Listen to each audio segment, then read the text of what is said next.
이명박 정부 시절의 국정원 특수활동비 사용 내역이 그야말로 점입가경 수준으로 빠져들고 있습니다. 자고 일어나면 하나씩 새로운 사실들이 드러나고 있는데요. 이명박 전 대통령의 측근들, 청와대 핵심 관계자들의 증언이라는 점도 주목해야 될 것 같습니다. 정치보복 프레임이 맞느냐, 이런 논란 때문인데요. 뿐만 아니라 지금 현송월 단장을 비롯한 북한 예술단 사전점검단이 어제 오늘 일정을 마치고 복귀할 예정인데요. 주말 사이에 정말 뉴스가 많았습니다. 지금부터 더불어민주당 적폐청산위원회 위원이신 표창원 의원님 모시고 자세한 말씀 들어보겠습니다.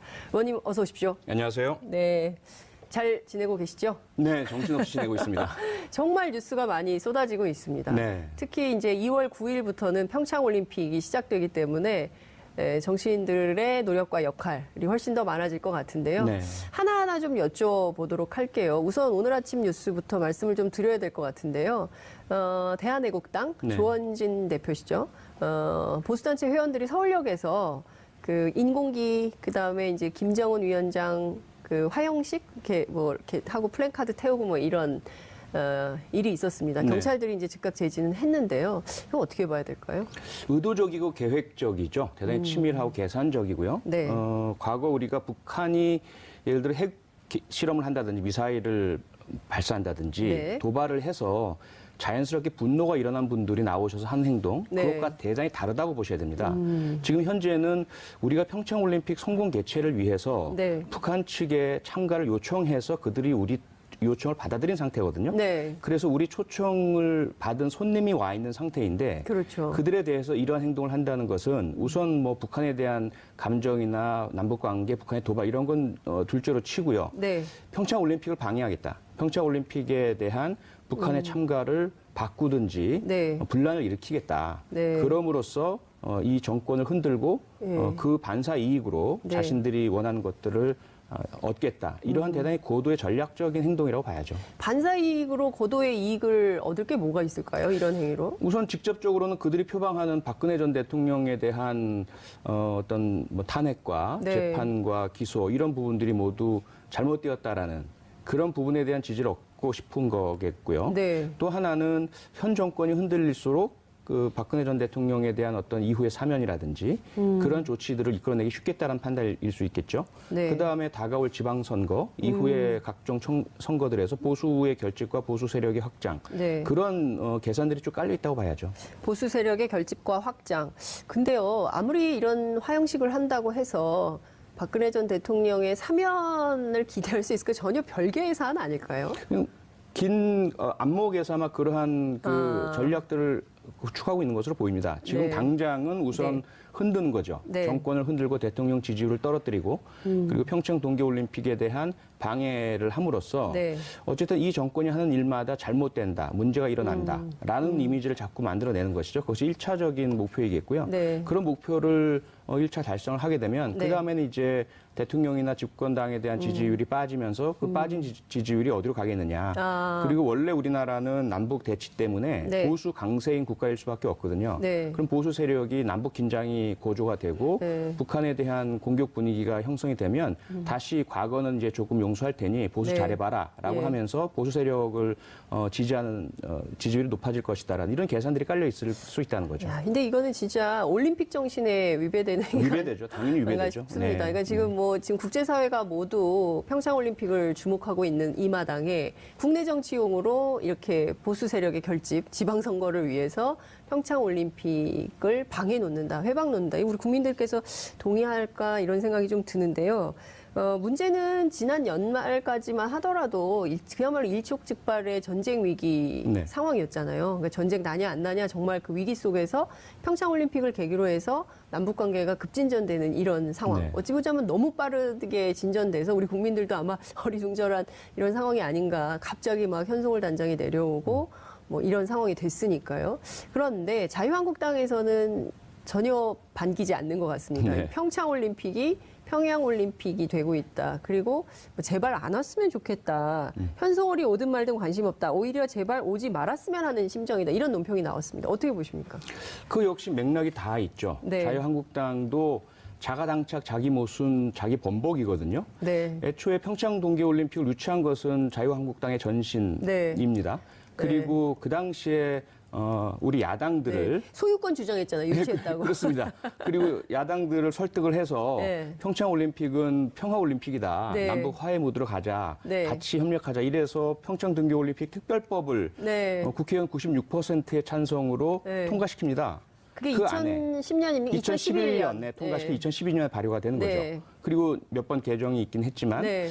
그 이후에도 2014년 아시안게임 때 새누리당은 네. 북한 선수단을 공식적으로 응원을 했어요. 아, 선수단을요? 예, 북한 선수단을. 그때 선수들을. 응원단이 못 내려왔잖아요. 안 내려왔잖아요. 네네. 온다고 하다가 대신, 갑자기 그렇죠. 그래서 대신 당시 새누리당 의원들이 가서 응원했습니까? 그렇죠. 문학경기장에. 네. 완전히 종북 세력인 거죠. 본인들 말을 빌자면. 아, 완전 종북 세력이다. 네, 그런 앞뒤 연원을 보자면 지금 현재 말씀하신 것처럼 북한의 평창 올림픽 참가는 네. 나경원 의원도 본인이 2013년, 2012년 스페셜 올림픽 조직위원장 때 네. 지속적으로 북한 측에 참가 요청을 했던 사람이고요. 네, 이거 언론에 나온 것도 인터뷰 내용도 돌아다니더라고요. 그렇죠. 트위터에. 결국 예. 새누리당, 자유한국당의 전신인 모든 정당들이 평창 동계올림픽에 북한의 참가 단일팀 구성은 주장하고 요구하고 법에 명시했던 사안들이에요. 네. 그런데 그게 갑자기 급박스럽게 네. 박근혜 대통령 탄핵으로 인해서 정권이 조기 교체가 되면서 네. 다른 정권이 들어서서 급박하게 추진이 되니까 여기에 네. 대해서 갑자기 반대 입장을 내놓고 있는 거죠.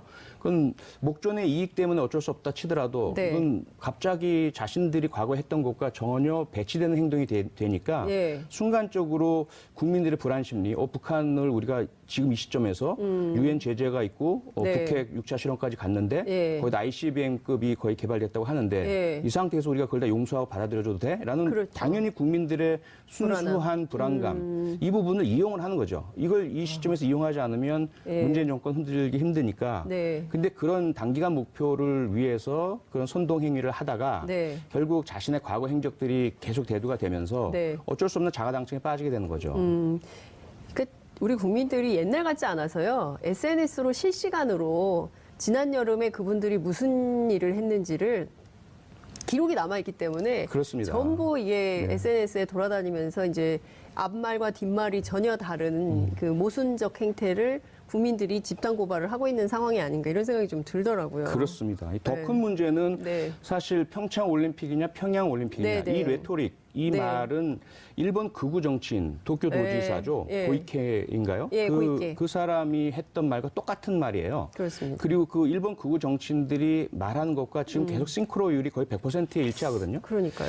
왜 그러냐라는 거죠. 왜 그러냐 도대체. 네. 지난번 홍준표 대표가 일본 아베를 찾아가서 그 네. 의자의 격 때문에 굴욕 외교다라는 말까지 네. 들었는데 문재인 대통령보다 내가 일본 아베 총리와 말이 더 잘 통합니다라는 국가에 대한 배신 행위까지 해가면서 네. 왜 일본 극우와 자꾸 그렇게 일치하려고 하느냐에 대한 의심을 가질 수밖에 없고 네. 여기에 일본에서는 또 한반도기에 또 반대를 하고 나섰잖아요. 그렇죠. 독도가 있다는 이유만으로. 네. 근데 지금 자유한국당이 한반도기 반대하는 거는 1991년에 노태우 당시 대통령이 네. 남북 단일팀 구성에 한반도기를 도입한 거거든요. 맞습니다. 자신들의 연장된 정권 하에서 도입된 것이고 네. 과거에 자기들이 사용했던 것인데 이걸 지금 와서 일본 논리와 같이 가면서 반대하는 거는 마치 독도에 대한 반대와 마찬가지로 연결되거든요. 이런 해국 행위들을 네. 해서는 안 되죠. 안 예. 되는데도 왜 지금 자유한국당이 그러한 예. 눈앞의 이익만 보고 하고 있느냐. 빨리 좀 태도를 전환해서 네. 얼마 안 남은 평창 동계올림픽 네. 전폭적으로 지원한다. 함께 성공으로 이뤄내자. 네. 우리가 시작한 것이니 우리에게도 지분은 있다. 네. 북한 환영한다. 어서 와라. 당신들 이제는 그러지 말아라. 네. 이제는 평창 올림픽을 계기로 한반도 평화 비핵화 이루자. 이렇게 나와야 되는 거죠. 그러니까요. 말씀 주신 대로 한반도 평화와 비핵화를 위해서 유치 소유권을 주장했던 편이 훨씬 낫다. 그게 훨씬 나은 차라리 거죠. 그게 훨씬 차라리. 나은 주장이다. 네네. 그리고 완전히 바꿔가지고 네. 지금 일본의 극우 세력과 마치 이제 손을 잡고 평창올림픽을 방해하는 것처럼 행동하고 있기 때문에 의원님께서는 평창올림픽 방해 사범으로 다스려야 된다 이런 말씀 맞습니다. 하셨어요. 네. 네. 처벌 규정이 있을까요? 처벌 규정은 없죠. 우리 국민들의 마음의 처벌이죠. 마음의 처벌. 정치적인 처벌이고요. 네. 거기다가 이제 일본은 동경 올림픽을 그렇죠. 앞에 두고 있어요. 예, 맞습니다. 그들은 오히려 평창이 성공 잘 하지 않길 바랍니다. 왜냐하면 아시아에서 최초로 열리는 동계 올림픽인데 네. 이게 성공을 해버리면 도쿄 동계 올림픽은 빛을 발해버려요. 그런 부분들을 우리가 생각을 해봐야 될 필요가 있고요. 네. 동경에서는 그래서 일본에서는 여러 가지 형태로 직접 간접적으로 방해 의사를 표명할 겁니다. 네. 그걸 우리 일단의 야당에서 받아서 똑같이 주장을 한다면 그건 과거 우리 일제강점기에 그들이 네. 동조했던 사람들과 크게 다르지 않지 않느냐. 그러니까요. 그 맥락을 자꾸 국민들께서 역사적 맥락을 생각할 수밖에 없도록 만드는 측면도 있는 것 같습니다. 네네. 우리 자유한국당에서 그 입장이 나왔는데 곧바로 일본의 극우 정치인인 도쿄도지사가 받아서 똑같은 얘기를 하고 있고 단일기 문제도 마찬가지고요. 맞습니다. 이런 네. 식으로 간다면 도대체 이분들의 정치 노선과 철학은 어디에 기반하는 거냐. 늘 국익을 얘기하지만 이것이 과연 국익에 부합하는가. 그런 질문을 던질 수 있지 맞습니다. 않을까요? 네. 그 솔로몬의 판결이라는 우리가 네. 너무나 잘 아는 우화가 있지 않습니까? 네. 아기를 놓고 두 엄마가 두 여인이 내가 엄마입니다라고 싸워요. 그렇습니다. 그래서 그럼 솔로몬이 한번 당겨봐라. 많이 당긴 사람이 엄마일 테다. 네. 진짜 엄마는 아이가 다칠까봐 포기해버리죠.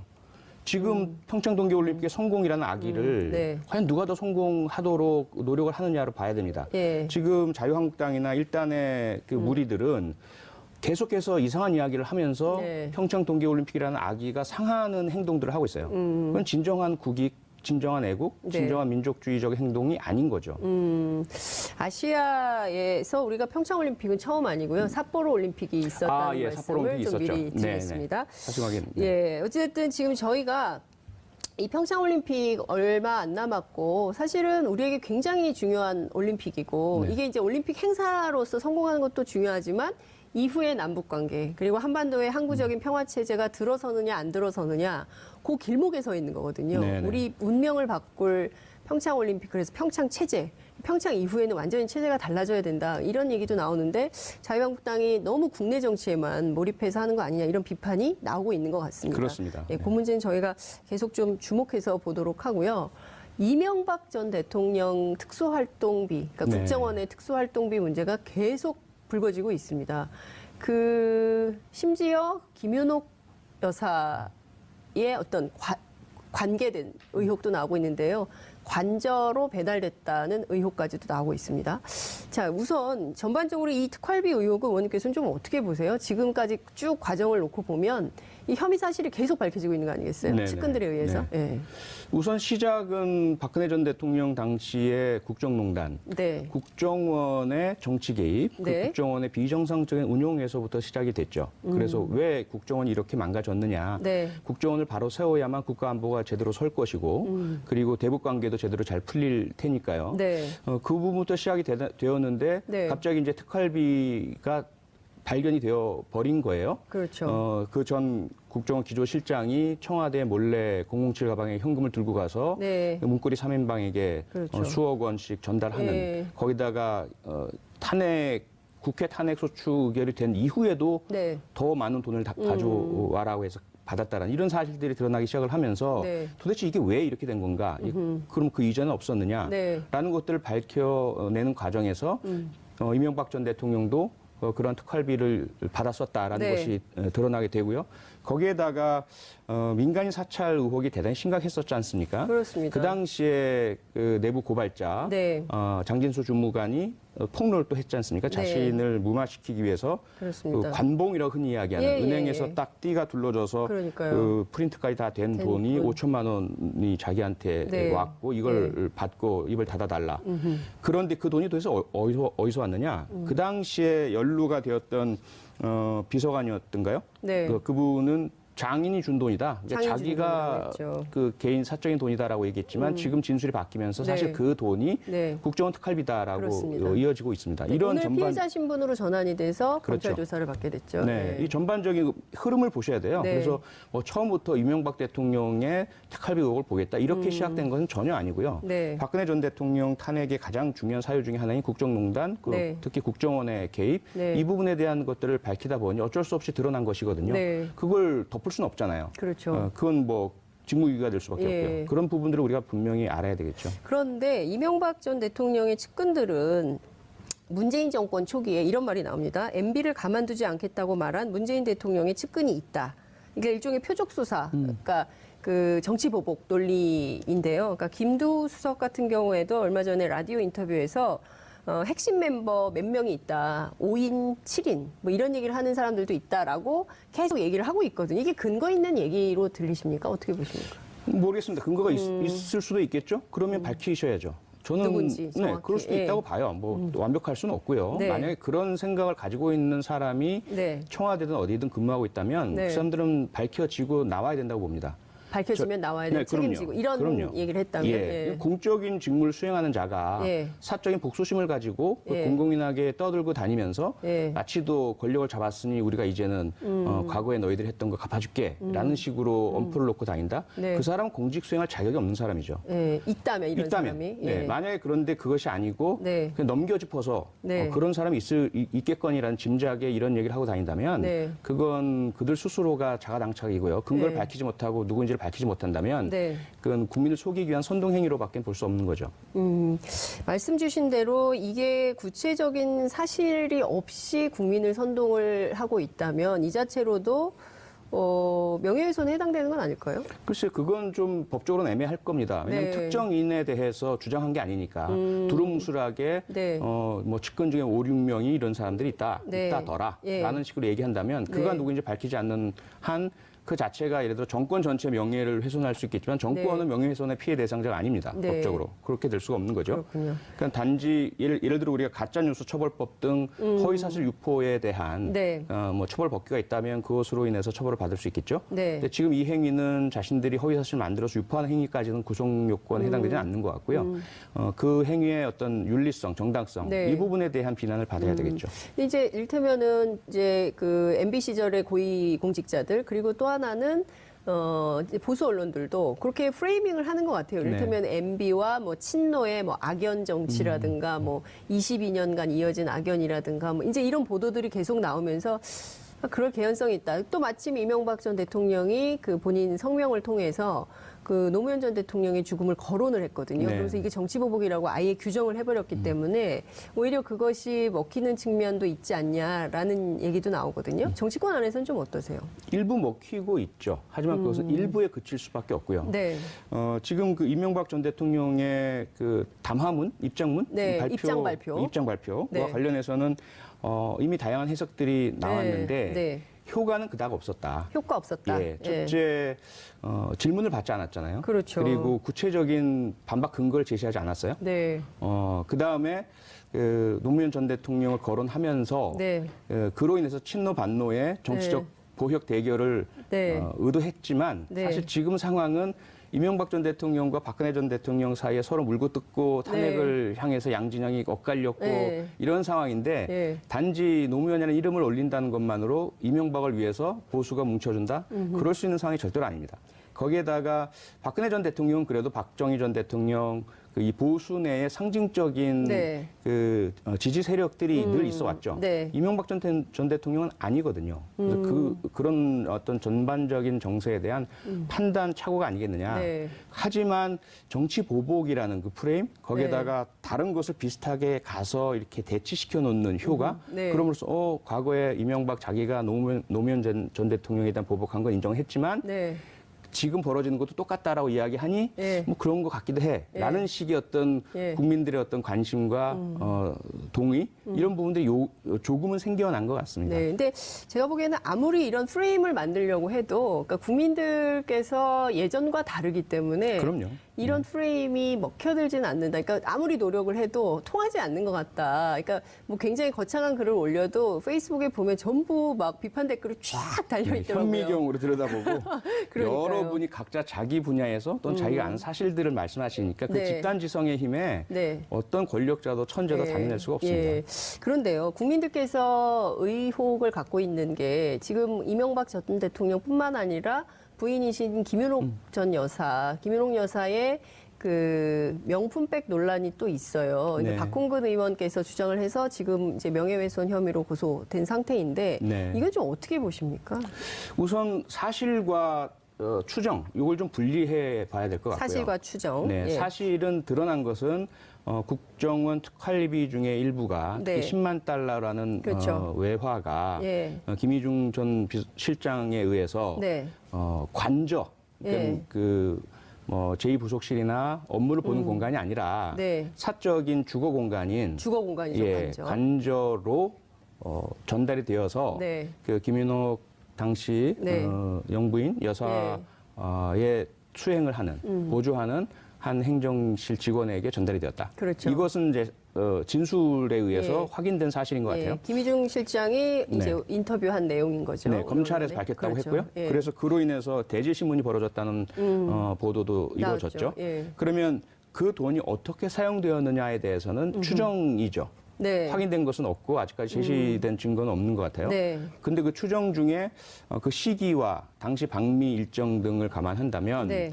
그때 뭐 사진에 찍히거나 예. 또는 수행했거나 목격한 분들에 의해서 네. 김윤옥 여사에게 어떤 들려줬던 명품 가방이나 이런 네. 것들의 출처가 결국 그 돈 아니겠느냐라는 네. 어떤 추정 추론. 예. 추론일 것 같아요. 예. 거기에 그 추론만 있느냐 아니면 예를 들어 박홍근 의원이 네. 어떤 누군가의 그 대단히 신빙성 있는 네.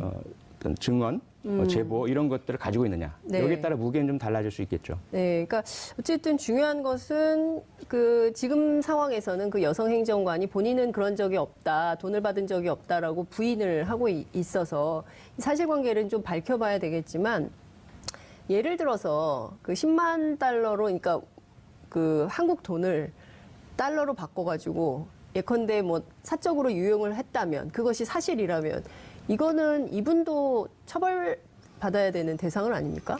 법률적으로? 행정관요? 아니요. 김윤옥 예, 여사요? 예. 행정관은 그분- 전달하는 거죠. 전달자도 처벌 대상이긴 하죠, 원래. 근데 네, 상당히 좀 예. 애매한 부분인 것 같아요. 애매하다고요? 네. 네. 과연 그 김윤옥 여사가 네. 얼마나 무엇을 인지했느냐에 따라 다르겠죠. 아, 이 돈이 무슨 돈인지. 예, 예.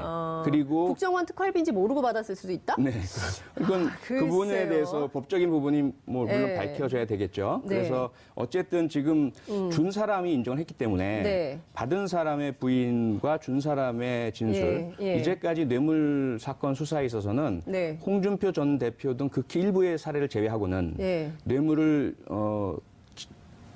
제공하고 전달한 사람이 진술을 했을 경우에 네.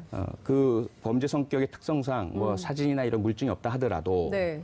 그 뇌물 전달 사실은 법적으로 인정을 받아왔습니다. 그런데 네. 그 홍준표 전 대표 같은 경우는 척당불기인가요? 그 액자가 대표실에 있었느냐, 네. 의원실에 있었느냐 이것 때문에 예, 대법원에서 그렇죠. 무죄 판결이 났지만 무죄 판결이 난 뒤에 사실은 홍준표 전 대표의 진술이 거짓이었다는 것이 드러났죠.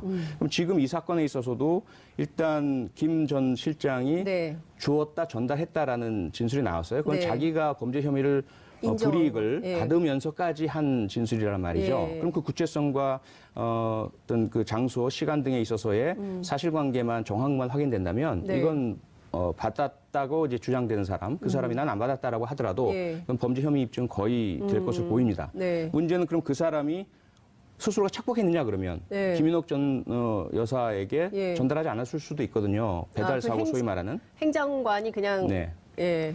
행정관이 자기가 그럴 수도 있죠. 그렇게 그럴 수도 되면 있죠. 자기가 네. 그 죄를 뒤집어 쓰고 지어야 돼요. 그 10만 달러에 대한 네. 횡령죄. 네, 예. 횡령죄. 예. 그리고 그것이 만약에 전달함으로써 무엇인가 네. 기대했다면 뇌물죄도 당연히 뇌물수수죄도 들어가야 되겠죠. 이 국고손실죄도 국고손실죄도 들어가고요. 네, 특경법상. 알았다라면 예. 이제 그런 여러 가지 것들이 있어요. 그러다 네. 보니까 만약에 행정관이 그걸 받았다라면 자기가 썼다 배달 사고다라고는 못 하겠죠. 그걸 전달했다면 그건 자신의 업무였기 때문에 네. 자기는 이것이 무엇인지 모르고 네. 단지 지시받은 대로 네. 전달해달라는 요구대로 전달했을 뿐이다. 예. 이렇게 될 경우 이제 그 이후의 문제가 김윤옥 여사가 이것을 받았느냐, 네. 그리고 받았다는 사실이 예. 얼마나 이 행정관의 진술에 의해서 구체적으로 나오느냐, 그럼 그 출처가 어디에 네. 사용했느냐 이렇게 이제 되는 거죠. 근데 아. 상당히 그 부분 이후가 수사가 이게 대단히 어려울 가능성이 있어 보입니다. 네. 수사는 어려울지 모르겠지만 반드시 밝혀내야 될 것 같은데요. 네, 그러니까 그렇습니다. 이를테면 그런데요, 통상 누가 돈을 가지고 오면 이게 무슨 돈이야? 어디서 난 거야? 라고 묻게 마련이기 때문에 국정원 특활비인지 모르고 받았다. 이거는 얘기가 안 될 것 같은데요. 근데 그렇지 거기다가 않습니까? 예. 이명박 전 대통령이나 예. 김민옥 여사나 오랜 세월 공직 생활을 서울시장도 하셨고 예, 국회의원도 하셨고 그러니까요. 그 전에도 기업인으로서 당연히 한때 오래 뭐 있었죠. 수사의 네. 대상도 많이 되셨고 네. 여러 차례의 그 법망에 올라가셨던 경험이 있기 때문에 네. 누가 돈을 줬을 때 덥석 아무 이유 없이 받을 분이 절대로 아닌 거죠. 네. 도대체 이 돈이 어떤 성격의 돈이며 어디서 왔으며 네. 이에 대해서 나는 어떤 조치를 취해야 될지에 대해서 당연히 따져볼 수밖에 없는 분들입니다. 네. 근데 만약에 지금 보면 별별 얘기가 다 나오고 있거든요. 그러니까 국정원 특활비가 이를테면은 이제 박홍근 의원이 제기한 대로 명품백 논란부터 시작을 해서 앞서 이제 말씀 주신 대로 그 이제 장성명 전 비서관이 네. 이제 피의자로 소환이 된 상황인데 이를테면 장진수 주무관 같이 이렇게 뭐 문제가 생길 때 입막음용으로 쓰기도 네. 하고 그리고 또 이게 원세훈 전 원장 아들 집 사는 돈까지도 쓰였다. 굉장히 광범위하게 예. 사적 유용한 흔적들이 계속 발견이 좀 되고 있는 거거든요. 그렇습니다. 네. 이 문제를 그냥 넘길 수는 없을 것 같은데, 그렇죠. 예, 특히 이제 이 부분은 어떻게 보세요? 원세훈 전 원장의 아들, 예? 10억을 강남에 10억 현찰을 가지고 와서 뭐 개수기를 사용하고 예. 평범한 집에는 개수기가 없거든요. 그럼요. 그건 도저히 참 납득이 안 가는 네. 현대 한국 사회에서 이런 일이 있을 수 있나. 그러니까요. 그리고 그만큼 어떤 도덕성이 무너져 있었던 상태이고. 그러니까 돈을 막 멋대로 쓰는 예. 거 아니냐는 의혹이 있는 거죠, 국민들 사이에서. 그렇습니다. 네. 참 이게 그냥 넘기기 굉장히 어려운 수순으로 가는 건데요. 관련자들은 전부 조사해서 엄벌에 처해야 되는데 네. 그 중에서도 앞서 이제 말씀드린 대로 장성명 그리고 그 윗선인 누굽니까? 권재진. 네. 당시 민정수석이었죠. 네. 그리고 민정수석 다음 위에는 누구예요? 비서실장이죠. 비서실장. 네. 그리고 그 다음은 누구예요? 대통령이죠. 그러면 이명박 전 대통령에 대한 수사가 불가피해졌다 이렇게 볼 수 있을까요? 일단 엄밀하게 수사의 원칙상으로만 보자면 네. 아직까지는 도달한 단계가 민정수석 휘하에 있는 비서관, 행정관들까지죠. 네.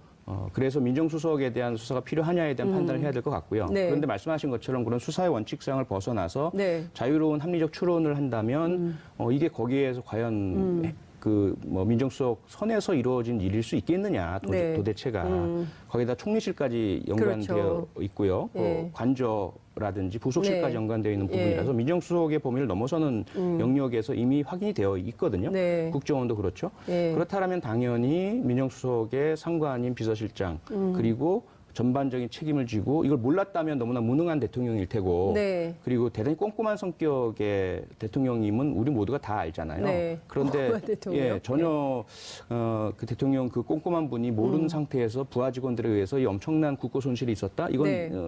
이해하기 어려우니까 아마도 이명박 전 대통령은 어떤 형태로든 네. 이런 전반적인 부분에 대해서 네. 수사를 받으셔야 될 것 같고 네. 본인도 입장 발표문에서 나에게 물어라라고 말씀하셨잖아요. 네. 그것은 이미 수사가 진행되는 과정이 다 내가 알고 내가 지시한 건데 왜 자꾸 밑에 사람들 불러다가 나를 이렇게 모멸스럽게 하느냐 이런 말씀이신 것 같아요. 네. 그럼 본인도 수사를 받으시겠다는 의지가 분명한 것으로 보입니다. 근데 그날 기자회견인데 기자들한테 질문도 안 받으셨는데 나에게 네. 물어라 이래놓고 질문도 안 받았어요. 그러니까요. 그리고 전부 예. 바깥에 기자들이 건물 바깥에서 엄청나게 구름처럼 기자들이 모여 있었는데 결국은 질문 하나도 안 받고 그냥 가버렸거든요. 예. 근데 이재호 대표 있잖아요. 네, 네. 이분이 이런 얘기를 했어요. 이명박 전 대통령이 검찰 포토라인에 설 일은 없다. 희망사항이시겠죠. 희망사항이다. 네. 그리고 네. 어떻게 본다면 요구일 수도 있을 것 같아요. 요구? 어떤 네, 요구요? 정권에 대해서. 아, 문재인 정부에 요구하는 거라고요? 네. 어, 이런 일만은 없게 해달라. 해주세요. 네. 아, 그러니까 그에 대해서 우리를 뭔가 소환하지 말아주세요. 예, 거기에 이제 두 가지죠. 네. 나오는 게 하나는 네. 당신들 과거 참여정권 때 파일을 우리가 갖고 있다라는 얘기를 계속 하시잖아요. 그러니까요. 그러니까 이명박 전 대통령을 검찰 포토라인에 서게 한다면 우리는 이걸 터뜨리겠다. 네. 그리고 서게 하지 않으신다면 우리는 영원히 이것을 비밀에 붙이겠다. 또 다른 쪽으로는 여러 가지 힘드시지 않느냐. 네. 그러면 이명박 전 대통령만 그렇게 치욕스러운 검찰 포토라인에 서는 일만 당하지 않게 해주신다면 앞으로 우리가 정권에 협력을 열심히 하겠다. 네. 두 가지의 사인이라고 저는 봐요.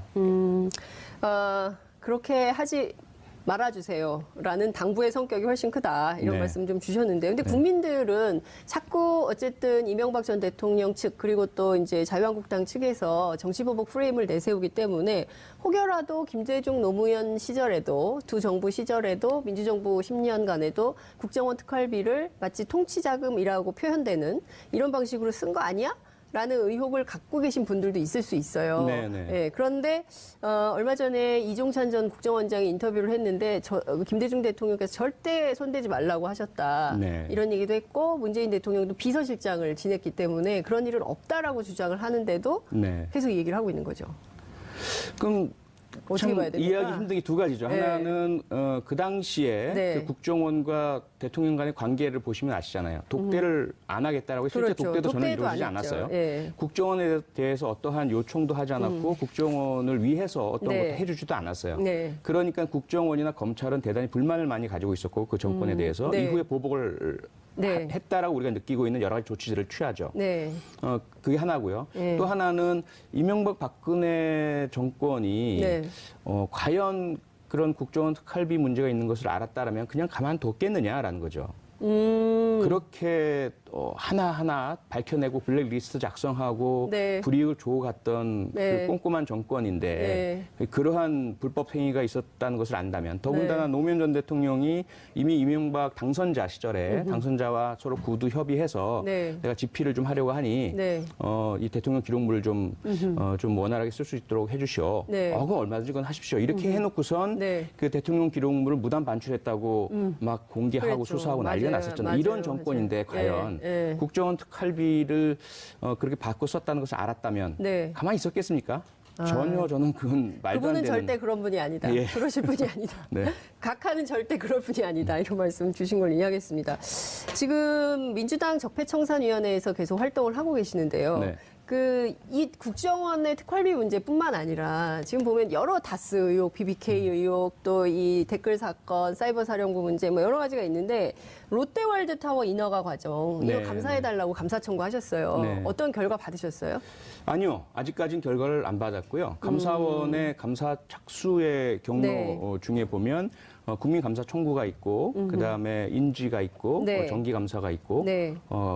감사 요청을 국회나 또는 그 정부기관에서 공식적으로 하는 경우가 네. 있죠. 그중에 이제 저희들이 택한 것이 국민감사 청구였거든요. 네. 그리고 그 국민감사 청구에 대한 요건, 사유 이런 것들을 이제 심의하는 과정인데 네. 아직 그 과정 절차가 끝나지 않은 것으로 보입니다. 근데 이것도 좀 이상하잖아요.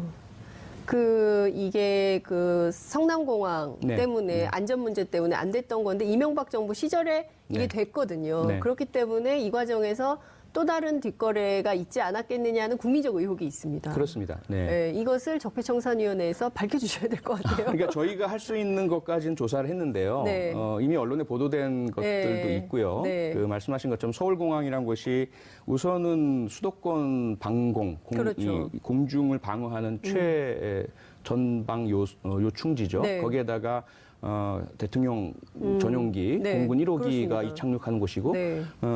세 번째 중요한 포인트는 대한민국에 주재하고 있는 네. 외국인들, 특히 중요 네. 공간 인사라든지 주재원들이라든지 이분들에게 우리가 국제적인 협력 상호작용이거든요. 상호 네, 협력 네. 관계인데 우리나라에 무슨 문제가 생긴다면 재난이나 전쟁이나 네. 질병이나 그러면 이분들을 빨리 본국으로 소개시켜 드려야 돼요. 우리가 베트남 전쟁 때 우리 교민들이 네. 본국으로 왔듯이 그때 제일 거점 포인트가 서울공항입니다. 네. 서울공항의 비행기 이착륙 부분은 정말 안전하게 확보가 되어야 하는데 네. 제1 롯데월드가 건립됨으로 인해서 서울공항의 활주로를 네. 5도 틀어야 되거든요. 이건 말이 안 되는 네. 국가안보상으로도 그렇고 말씀드렸던 세 가지 이유에서 다 안 되는 것인데 네. 이게 줄곧 안 돼 왔었는데 이명박 대통령 당시에 공군 참모총장이 반대하니까 공군 참모총장을 경질해 버려요. 그러니까요. 그렇게까지 하면서 했다는 것은 이건 분명히 우리가 들여다봐야 하는 거죠. 거기에다가 그 당시에 공군 참모총장이 안 된다, 안 할 것이다라고 발표를 했는데 네. 대통령이 경제인들 모임에 가서 공개적으로 바꿔주겠다 이렇게 하거든요. 그 이면에는 그러면 네. 어떠한 그런 재벌이나 경제인들 네. 혹은 롯데그룹과의 이면의 거래가 있었겠느냐라는 네. 합리적 의심이 또 드는 부분이기도 하고요. 그러니까요. 이 부분은 분명히 거기다 이제 제1 롯데월드로 인해서 한창 싱크홀 문제, 네. 또 속초노수의 물 양이 맞아요, 갑자기 맞아요. 줄어드는 문제 이런 것들이 제기가 됐잖아요. 네. 아직까지 해소가 안 됐거든요. 안전 문제에 대한 것도 분명히 살펴봐야죠. 근데 지금 말씀 주신 내용을 전부 보면 적폐청산 피로도가 아니라 파도 끝이 없는 정도로 네, 네. 지금 문제 제기와 의혹거리 막 쟁점들이 쌓이는 것 같아요. 네. 근데 자꾸 적폐청산 피로도 얘기를 하는 분들이 있는데 국민들 입장에서는 이거 더 파봐야 되겠다. 그리고 확실하게 다시는 그런 문제가 생기지 않게 제도 개혁까지 해야 된다라는 것이 국민적 요구인 것 같습니다. 그렇습니다. 사실은 필요한 건 저희들이 가장 필요하고 검찰이 가장 필요하죠. 너무 일이 많고요. 네. 정말 평화롭게 잘 서로 존중하면서 살았으면 좋겠습니다. 네. 그런데 이러한 국가적인 비리, 부패 또는 의혹들 네. 이런 것들을 없었던 것으로 그냥 묻어둔다면 네. 언젠가 다시 일어날 수밖에 없고 네. 그러면 우리 국가 안보나 국민 안전이나 또는 경제 기반이나 네. 또 공직의 투명성, 공개성, 신뢰 이런 것들은 다시 무너지게 되거든요. 네. 그래서 우리가 필요하고 힘들더라도 반드시 다 밝혀내고 제도 개혁까지 이뤄내야 합니다. 알겠습니다. 국회에서 해야 될 일이 정말 많고 특히 입법 과제가 많은 것 같습니다. 네. 필요하시더라도 네. 필요한 법안이기 네. 때문에 끝까지 잘 해주시면 좋을 것 같습니다. 오늘 말씀 여기까지 듣겠습니다. 고맙습니다. 고맙습니다.